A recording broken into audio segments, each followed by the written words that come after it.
Hey, what's up YouTube? Welcome back to another reaction video. Today we're going to be doing a reaction to, Mr. Nightmare on his other channel, Llama Arts. He does really scary stories. On his Mr. Nightmare account, he does these stories. On his Llama Arts account, he does still his scary stories, but an animation version. So we're going to be reacting to Trick or Treat by Mr. Nightmare / Llama Arts on the animation version. So let's begin. Scary stories. These are real horror stories that happen to other people all around the world in real life. So let's begin, shall we?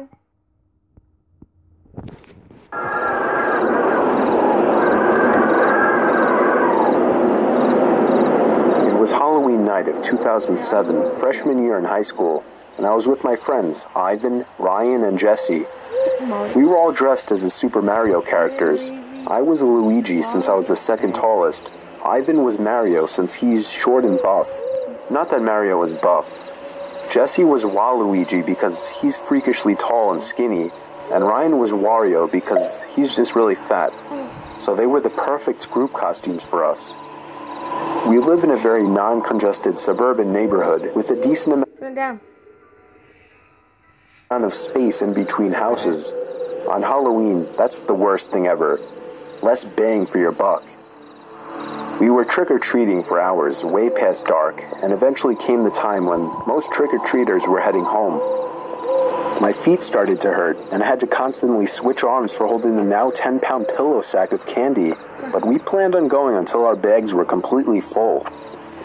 A lot of the houses by now weren't answering anymore. It was probably past their cutoff time for giving candy to trick-or-treaters. Approaching our next house, we saw a purple bucket on the stoop, which was the best feeling ever. I was the one to get close enough time for giving candy to trick-or-treaters. Approaching our next house, we saw a purple bucket on the stoop, which was the best feeling ever. Right there, next to my face cam. See that right there? Person in the window, you just turn on the light.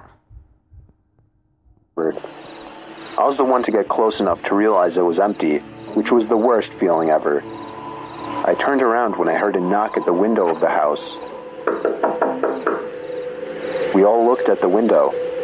Couldn't see anyone, but heard someone call out, "Wait." The door opened and an older man, late 40s, already balding, stepped outside. He told us to come inside so he can get us some more candy. I said we could just wait out here. It's definitely not good. He responded saying something along the lines of, "Nonsense, come on in, we'll get you your candy." Ivan stepped in and said, "It's alright.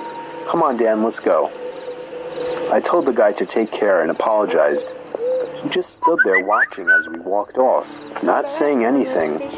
I felt bad, but at the same time, that guy seemed like a creeper, and I figured I just dodged a bullet not going in there.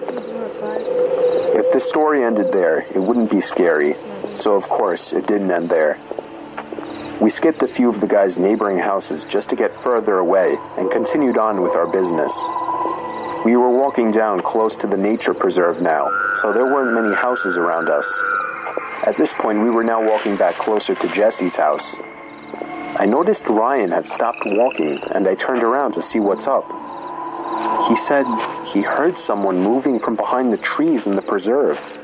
Now, this was before everyone's phones had flashlights, so we couldn't just go searching in the woods for someone. Besides, we were just telling Ryan that it must have been a raccoon or something.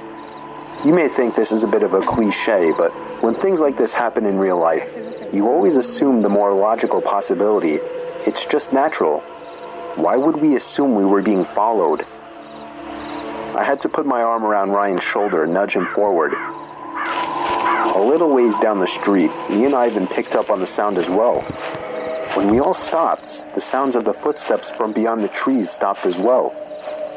Ivan yelled at the obvious stalker to go away, or we would beat the shit out of them. I'll do that. I knew he was just bluffing, though. I could hear the nervousness in his voice. The snap of a twig from beyond the trees triggered a fight-or-flight response in all of us. Me, Jesse, and Ryan all ran for it. Ivan was at first charging to attack, but he quickly followed after realizing we had all taken off. We ran down the dark street, and we all noticed the sounds of at least 2 or 3 pairs of footsteps crushing the twigs and leaves in the woods. We banked it hard right down Jesse Street when it finally came up and ran straight for his backyard, entering his house through the back door. The first thing we did was peek out through his living room window. We couldn't see anyone. We all had to gather our thoughts and discuss what the hell just went down in his living room when all of a sudden we heard Jesse's backyard gate slam shut. Jesse dove to turn off the lights. There was a click and a bang from down in the den. It was more than likely Jesse's back door. We all agreed to go down armed with knives and face them. Jesse turned on his back door light, but there was nobody out there. Just then the front door opened, and we all screamed like animals. Jesse's mom and sisters came rushing downstairs. They had just gotten home from their friend's little house party. We all rested assured knowing it was just them. Jesse explained what happened, but made it seem a lot less dramatic. Me and Ivan went home after that and called it a night. At 12:30 a.m., I got a disturbing text message.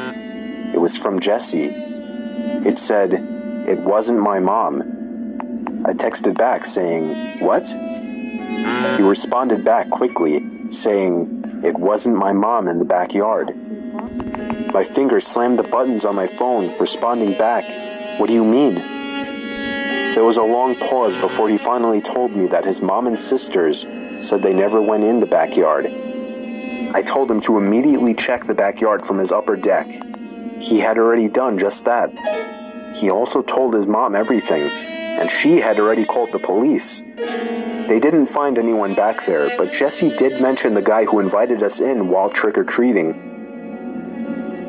Nothing ever became of that, and nothing ever happened at Jesse's house again after that one Halloween night.